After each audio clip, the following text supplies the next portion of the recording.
Doc, how you doing, buddy? Good. See Doc Bradley? Yes. Welcome back. Welcome back. Everybody, how are you?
James Gaboury, Gaboury.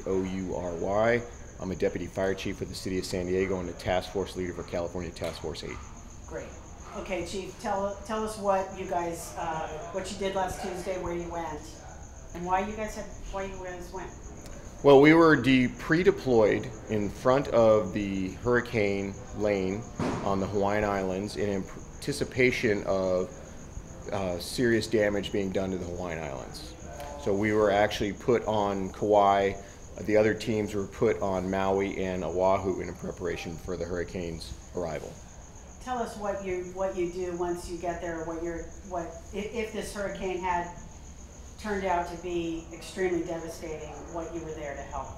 So our number one goal there is to make contact with the local emergency responders, law enforcement, the Emergency Operations Center. We made contact with the mayor of Kauai, and our goal is to find out what their target hazards are and where they had flooding in the past, and in preparation for the hurricane coming, where we could do the most good. So we spent 2 days basically doing a lot of reconnaissance all over the island, figuring out where we're going to do the most good and in preparation for the storm coming.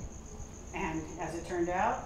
As it turned out, thankfully for the people of Hawaii, the storm had decreased in its intensity and went down to a tropical storm, and then eventually down to a tropical storm watch for the island of Kauai, and they basically went back to business as usual. Then we redeployed to Oahu in anticipation of going over to the Big Island, which was still receiving quite a bit of rain from the tropical storm, and they had massive amounts of flooding. They did have 2 teams over there from the FEMA task force that were there. Washington 1 and California 3 were there, and we staged on Oahu in anticipation if they needed additional help. How is operating in that climate different than operating in our climate? I mean, was your team able to learn a lot, even on the reconnaissance, just taking a look at the lay of the land, if you were? Well, you know, again, nobody's familiar with the area, so our number one priority is to get familiar with the area, especially when we got there at night, and we want to be able to put eyes on things during the day. And when it rains and things like that, everything changes at night and when it's dark. So we want to make sure we get a visual on during the day and be prepared for whatever comes at us when that happens.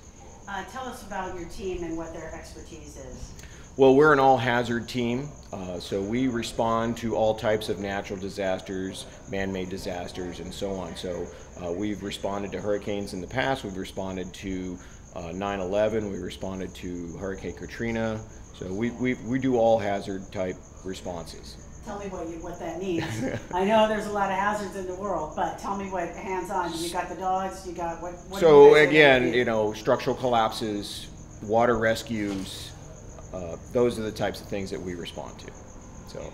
if you think earthquakes, and again, that goes back to structural collapses and things like that. So we do breaking and breaching, we do search and rescue, we do grid searches, we have technical searches, we have tools for that, we have the dogs that are, can find people, all that good stuff.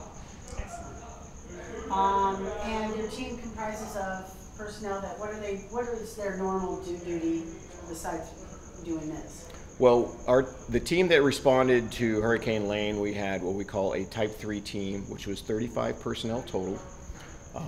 All the personnel except for 2 are firefighters that work within the region, between San Diego Fire Rescue, Chula Vista, Oceanside, San Marcos, Carlsbad, Heartland Fire.